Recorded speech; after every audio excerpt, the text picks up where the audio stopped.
Texas A&M has the #1 recruiting class. But how good are they actually going to be? So far on this channel, we reviewed 2 college football teams, USC and Alabama. And both those videos are doing pretty well. If you haven't checked those videos out, they'll be at the end of this video. But today, we're reviewing Texas A&M's roster. Like I said, they have the #1 recruiting class in the history of college football recruiting. Plus, they're bringing back a pretty good team already. But before we get into the video, if you're new to the channel, I review all the college football news and college football recruiting. So, if you're a college football fan, go ahead and subscribe to the channel, drop a like, and comment below which team you'll like for me to review next. Whose world is this? The world is yours. The world is yours. It's mine, it's mine, it's mine. Whose world? So the first position we'll go over is the quarterback position. When it comes to the quarterback position for Texas A&M, it's a toss-up. The 3 quarterbacks in consideration is redshirt sophomore Haynes King, true freshman Connor Weigman, and junior transfer Max Johnson. Now King missed pretty much all of last season with an injury. Weigman is a 5-star recruit coming out of high school, so he's pretty much going to be inexperienced, but he has the talent. And Max Johnson is a transfer out of LSU. Now it seems as though Jimbo Fisher loves to lean on the experience side. So if this is a close battle, I feel like King will be Jimbo's guy.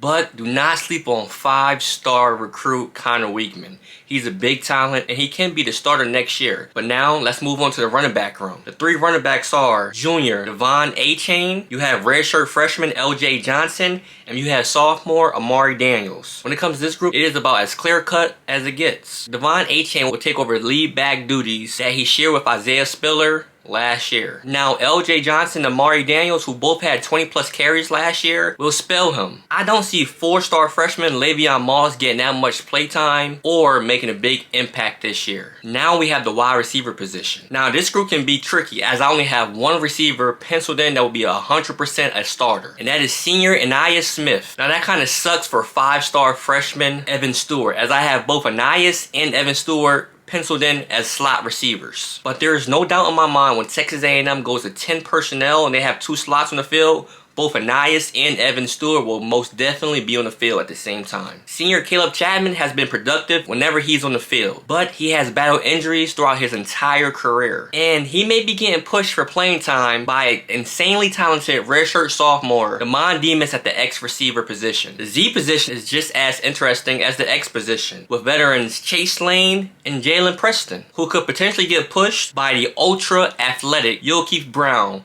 who showed off some skill towards the end of last year. Yokeith has blazing speed, and that can get him on the field and get ahead of those 2 veteran receivers. Next, we have the tight end position, which is pretty much ran by 3 players. First, we have redshirt junior Baylor Cupp.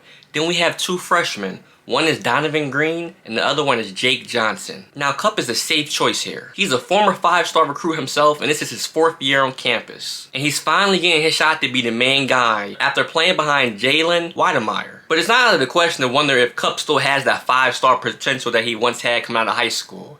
If he doesn't live up to the bill, I can see the 2 freshmen coming in and taking over. And finally, for the offensive line, the Aggies return a ton of experience, which should ultimately lead to big production for next year. Left tackle sophomore Ruben Fothery, left guard junior Layden Robinson, center sophomore Bryce Foster, and right guard Akai Ogungbayi has a combined of 35 starts between the 4 of them in 2021. This leaves right tackle as the only question mark on the offensive line. And the Aggies may once again look towards the transfer portal to fill in that right tackle position. So my overall thoughts on the offensive side of the ball is the Aggies are looking pretty good. They don't have any areas where they're depending on freshmen to come in and play right away. Now, if freshmen come in and do play right away, that's just because they're simply that good and can play right away.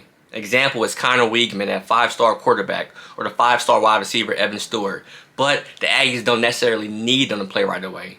Now for the defense side of the ball, we'll start off with the defensive linemen. Texas A&M probably signed the best defensive lineman recruits in the history of college football, receiving multiple 5-star recruits in Walter Nolan, Shamar Stewart, and Gabriel Dindy. I actually have 2 of the freshmen in my 2 deep for the defensive line already, with 1 should be starting and the other one being a backup. It is important to remember that in the trenches, it takes maybe 1 to 2 years to get accumulated to play at the SEC level. But these freshmen are not your regular freshmen. These guys are strong, big, and ready to play right away in my opinion. Top 3 recruit in the nation, Walter Nolan, I have as a backup D tackle.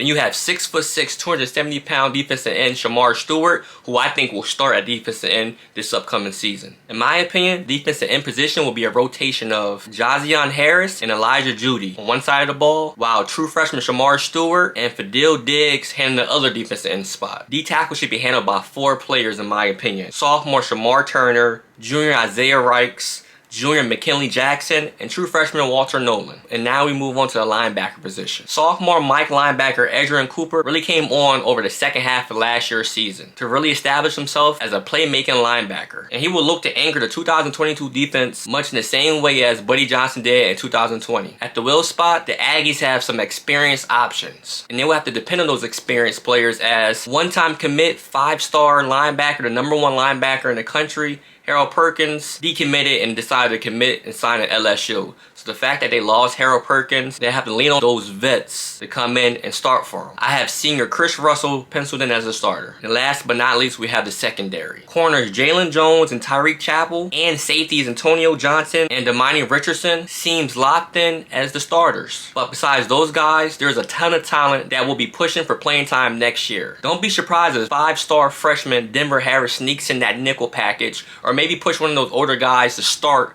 in their base package at corner. But my overall thoughts on the defense side of the ball, I mean, the defense loses 6 starters from a very stout 2021 unit, including the entire front 4, which on paper could be a reason of concern. But what they lack in experience, this new defensive line will hopefully make up for in talent. Now, if 5-star Harold Perkins stayed committed, the Aggies could have been relatively strong at linebacker, but he didn't. He decommitted, he's going to LSU. So at the linebacker position, they're going to be leaning on their vets to take over. This secondary has the potential to be the strongest group the Aggies have had in a couple of decades. And there you have it. My overall thoughts on Texas A&M roster, starting off with offense and starting out with defense. Once I went down each position, I'm feeling more and more confident for Texas A&M. I know they had the #1 recruiting class, but I thought, these freshmen can't come in and step right away and get the job done. But as I was looking at their roster, they actually have some vets that can, hold it down until freshmen get some experience underneath their belt. So, in all honesty, I think that Texas A&M could be a 10-win team. Do I think they'll make the college football playoffs? No. Would they make a bowl game? Obviously. Would they beat Alabama again? They could. But comment below your thoughts. Do you think this team is for real? Like I said, this roster surprised me. I wasn't expecting all this experience. And hey, they could turn some heads. Maybe last year it wasn't a fluke. Maybe this recruiting class isn't a fluke. But comment below your thoughts. And like I always say, if you love college football or college football recruiting, go ahead and subscribe to the channel right now, because it's free. And leave a like for your boy while you at it. But until next time,